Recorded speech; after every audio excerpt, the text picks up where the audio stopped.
मैं बताता चलूंगा उसकी। अभी वो मत करो।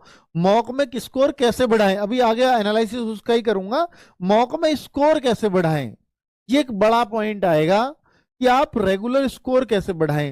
मेरे भाई, मैं मेरी बात सुनना कि जैसे मैथ्स है आपका, तो मैथ्स में जब आप करते हो ना, तो आप ये देख लेना कि आप कितने में से 20 प्रश्नों में से कि आप कितने बिल्कुल परफेक्ट कर पा रहे हो।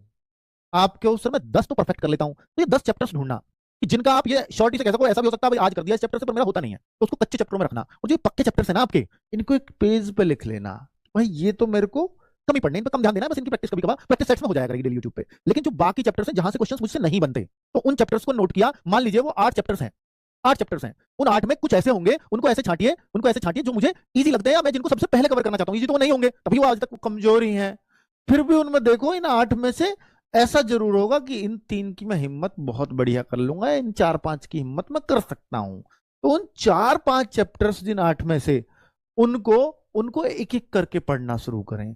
जैसे अगले हफ्ते हम ये टारगेट बनाएं कि मैथ्स में ये सारे सारे सब्जेक्ट्स पे यही रूल फॉलो करना। हिंदी में भी ऐसे ही हो जाए। तो जैसे इस बार पर्यायवाची का गलत हो गया ना, तो पर्यायवाची कौन से इंपॉर्टेंट है जो मुझसे बार बार गलत हो रहे हैं, उनके सारे पढ़ देने हैं, सारे पार्ट।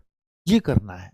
तो सेम मैं यहां बता रहा हूं कि जैसे 8 में से आपको 4 चैप्टर इजी लगे, तो चारों को मत करो, एक को करो। अब बच्चा क्या करता है, 10 गलत है, इन 8 को पढ़ूंगा। और 8 में से वो रोज थोड़ा थोड़ा कुछ ना कुछ पढ़ता